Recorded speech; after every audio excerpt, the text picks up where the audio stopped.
July నెల రాశి ఫలితాలని మనం తెలుసుకోబోతున్నాం.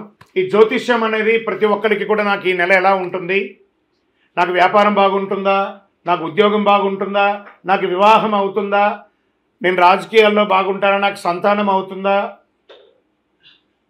అందరికీ అన్ని రకాలైనటువంటి క్వశ్చన్స్ ఉన్నాయి కదా. వాటికి అన్నిటికీ ఈ నెల గోచార గ్రహస్థితులు ఎలా ఉందో కూడా చెప్తున్నాను. బాగా గుర్తుపెట్టుకోండి. జాతకం పడుతున్న వర్షానికి ఒక గొడుగు మాత్రమే, కానీ జాతకం జీవితం కాదు. ఈ నెల గ్రహస్థితులు: రవి జూలై 16 వరకు మిథునంలో ఉండి తర్వాత కర్కాటకంలోకి ప్రవేశిస్తున్నారు. కుజుడు జూలై 26 వరకు సింహంలో ఉండి తర్వాత కన్యా రాశిలో ప్రవేశిస్తున్నారు. బుధుడు ఈ నెలంతా కర్కాటక రాశిలో ఉంటున్నారు.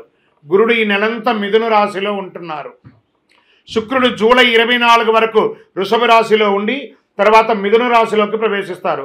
శని ఈ నెలంతా మీనరాశి, రాహు ఈ నెలంతా కుంభరాశిలో ఉంటారు, కేతు ఈ నెలంతా సింహరాశిలో ఉంటారు.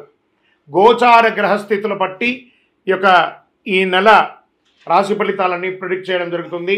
మీ వ్యక్తిగత జాతకానికి ఇదొక 30 నుంచి 40% మాత్రమే వర్తిస్తుంది. మీ వ్యక్తిగత జాతకం మీ పరిసర ప్రాంతాల్లో ఉన్నటువంటి గురువుల్ని సంప్రదించి జాతకం చెప్పించుకోండి.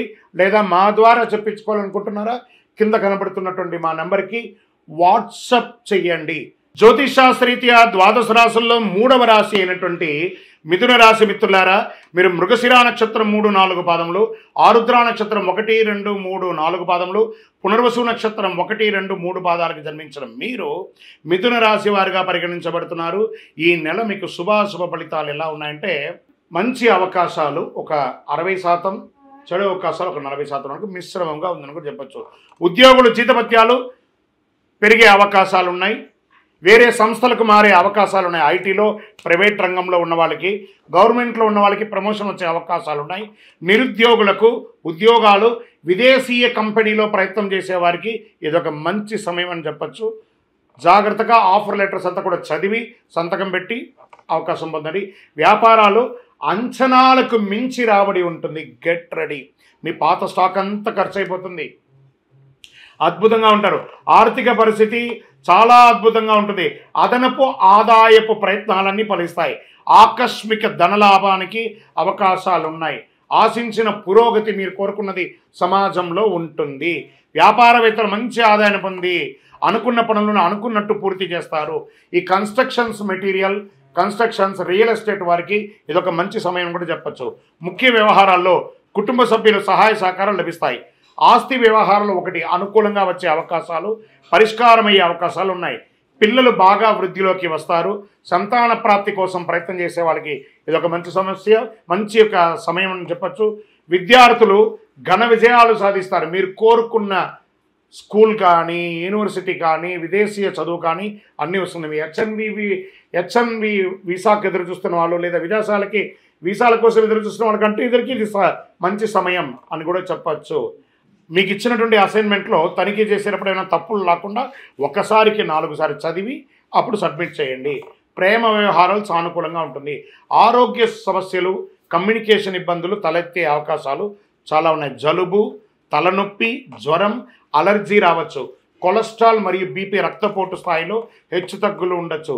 జీర్ణ సమస్యలు కూడా తలెత్తే అవకాశాలు ఉన్నాయి. జాగ్రత్త పడండి ఆరోగ్యపరంగా. షేర్ మార్కెట్ చాలా బాగుంది, వెరీ గుడ్ అని చెప్పచ్చు. వ్యవసాయదారులకి చాలా బాగుంది. మీడియా రంగం వారికి, అందులో ఇది పండగ సీజన్ కదా, చాలా అద్భుతమైనటువంటి అవకాశాలు మీడియా వారికి ఉంటుంది. సాఫ్ట్వేర్ రంగం వారికి కూడా బాగుంది. వివాహం కాని వారికి ఇది ఒక మంచి సమయం అండి. మంచి సంబంధాలు రాబోతున్నాయి. రాజకీయ నాయకులకి ఇది ఒక మంచి సమయం చెప్పచ్చు. ఈ నెల చంద్రాష్టమం 11/7/2025 నుండి 12:08 మధ్యాహ్నం నుండి 13/7/2025 6:53 సాయంత్రం వరకు చంద్రాష్టమం ఉంటుంది. ఈ 2.5 రోజులు చాలా జాగ్రత్తగా ఉండండి. సంతకాలు పెట్టేటప్పుడు, మాట్లాడేటప్పుడు, వాహనం నడిపేటప్పుడు జాగ్రత్త అని కూడా చెప్పడం జరుగుతుంది. ఈ నెల అనుకూలమైనటువంటి రోజులు ఏమేమి ఉన్నాయి? 1వ తారీఖు, 4, 6, 8, 10, 17 తారీఖుల్లో అనుకూలంగా ఉంటుంది. మరి అదృష్ట సంఖ్య ఏంటి అంటే 5వ తారీఖున, 6వ తారీఖున మీకు అదృష్ట సంఖ్య అని చెప్పచ్చు. కరుంగాళిమాల. ఈరోజు ఎక్కడ చూసినా సమాజంలో కరుంగాళిమాలకు గురించి బాగా మాట్లాడుతున్నారు. ఇదేదో ఒక దేవాలయానికి సంబంధించింది కాదండి. ఎక్కడో తమిళనాడులో ఒక దేవాలయంలో అది తయారవుతుంది కానే కాదు. ఇది వెస్టర్న్ ఘాట్స్లో తయారై కరుంగాలి కట్టె అంటారు. ఈ యొక్క మాల అద్భుతమైనటువంటి కట్ట, ఆ యొక్క కర్రతో తయారు చేసింది. చాలా అతి శక్తివంతమైనటువంటి ఈ యొక్క మాల. ఒట్టిగా మాలగా తయారు చేస్తుంది, దాంట్లో ఒక రకమైనటువంటి శక్తి ఉంటుంది. కానీ దానికి శక్తిని ఇంకా కొంచెం పెంచడానికి ఒక 48 రోజులు పూజ చేసి, సుదర్శన చండీ హోమాదులన్నీ కూడా చేసి, దీనికి సంపుటి చేసి, ఆరాధన చేసి, ల్యాబ్ టెస్ట్ చేసి మరి సిద్ధంగా ఇస్తున్నాం. మరి ఈ యొక్క మాల వేసుకోవడం వల్ల మాకేమైనా మేలు జరుగుతుందంటే ఆరోగ్యం బాగుంటుంది, ఐశ్వర్యంగా ఉంటారు, ఏ విధమైనటువంటి నెగిటివ్స్ ఉన్నా కూడా తొలగిపోతుంది. మరి ఎప్పుడు వేసుకోవాలి మాల? మంగళవారాల్లో ధరించడం అనేది మంచిది. మరి మేము వేసుకున్న తర్వాత మేము ఎలా ఉండాలి అంటే, పడక మీద పడుకోకూడదు. మీరు మాల ఏ రోజైతే వేసుకుంటారో ఆ రోజు మధుమాంసాలకి దూరంగా ఉండండి, చావులకు వెళ్ళకండి. మలమూత్రం వెళ్ళినప్పుడు దాన్ని ధరించకుండా పక్కన పెట్టి వెళ్ళి వచ్చిన తర్వాత కాలు కడుక్కొని మళ్ళీ వేసుకోండి. భయపడాల్సిన అవసరం లేదు. ఇంకోటి జాగ్రత్త పడాల్సింది ఏమైనా ఉందంటే, మార్కెట్లో తక్కువ ధరకు చాలా అట్రాక్ట్ చేసి ఆన్లైన్లో చాలామంది మోసం చేస్తున్నారు. జాగ్రత్త పడండి. ఇది అంత సామాన్యంగా దొరికే మాల కాదు. ఎవరు పడితే వాళ్ళు ఇచ్చేయడానికి. మీరు అడగండి ఎవరినైనా, మీరు ఎక్కడ పూజ చేశారు, దీనికి ఏంటి శాండిటీ ఏంటి, దీనికి పవర్ ఏంటి, ఎవరు ఇస్తున్నారు, ఏ గురుగారు ఇస్తున్నారని అడగండి. ఆ గురుగారి దగ్గర రీచ్ అయిన తర్వాత ఈ మాలను పొందండి. మళ్ళీ మాలను పొందిన తర్వాత మేమేం చేయాలి, అదొక క్వశ్చన్ ఉంటుంది. ఏమంటే ఇప్పుడు మీ ఫోన్ వాడుతున్నారు కదా, ఏదో ఒక కంపెనీ ఫోన్ వాడతారు. ఆ కంపెనీ వాడు ఛార్జర్తో సహా ఇచ్చేస్తాడు డబ్బులు పెట్టి. ఆ ఫోన్ ఇచ్చేంత వాడు మొదట కొంచెం ఛార్జింగ్ ఉంటేనేమో, ప్రతిరోజు అది పని చేయాలంటే మనం డైలీ ఛార్జింగ్ పెట్టుకోవాలి. అలాగే ఈ మాలకు ఇంకా పవర్ పెరగాలంటే ఈ మాలను చేతిలో చక్కగా ఇలా పెట్టుకొని ఉదయం స్నానం చేసిన తర్వాత ఈ మాలను ఒక మంత్రం ఇస్తాం. ఆ మంత్రాన్ని చెప్పి జపం చేసుకోండి. అప్పుడు అందులో పవర్ పెరుగుతుంది. ఆల్రెడీ 48 రోజులు చేసిన పూజ పవర్ ఉంటుంది. మీరు కూడా ప్రతిరోజు ఆ జపం చేసుకోవడం వల్ల ఇంకా ఈ మాలకు శక్తి పెరుగుతుంది. అప్పుడు మీరు అన్ని రకాలైనటువంటి ఫలితాలను పొందుతారు. మాల కావాల్సిన వారు మా ఈ ఫోన్కి వాట్సాప్ చేయండి మాల కావాలని.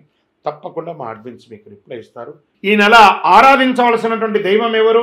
మహాలక్ష్మి అమ్మవారు, వెంకటేశ్వర స్వామి వారిని ప్రార్థన చేసుకోండి. మరి పరిహారాలు ఏమైనా ఉన్నాయా అంటే, విష్ణు సహస్రనామ పారాయణం, లక్ష్మీ అష్టకం పఠించండి. శనివారాల్లో ఆంజనేయ స్వామి వారికి తులసీమాల వేసి నమస్కారం చేయండి.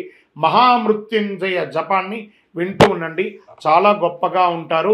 మీ యొక్క వయస్సు ఎంత ఉందో అన్ని దీపాలను మీ ఇంటి ఇలవేలుపు కులదైవం దేవాలయంలోపై వెలిగించండి. ఒక్కసారి మీరందరూ కూడా క్షేమంగా ఉంటారు. ఇంకను ఈ ద్వాదశ రాశి ఫలితాలు పొందినవారు, ద్వాదశ రాశుల్లో ఉన్న ప్రతి ఒక్కరు కూడా మీరందరూ కూడా ఆయురారోగ్య ఐశ్వర్య భోగభాగ్యాలతో ఉండాలని అఖిలాండ కోటి బ్రహ్మాండ నాయకుడు శ్రీ ధర్మశాస్త్ర అయ్యప్ప స్వామి వారిని ప్రార్థన చేస్తూ, తిరుపతిలో 18 అవతారాలుగా కొలువై ఉన్నటువంటి అయ్యప్ప స్వామి వారి దేవాలయం జీవకొండలో ఉంది. ఆ దేవాలయాన్ని వచ్చి దర్శనం చేసుకోండి. జీవితంలో భాగ్యం ఉంటేనే, రాసి పెట్టి ఉంటేనే ఆ దేవాలయంలో అడుగు పెట్టగలరు. ఆ దేవాలయంలో వచ్చి దర్శనం చేసుకోండి, అష్టైశ్వర్యాలు పొందండి.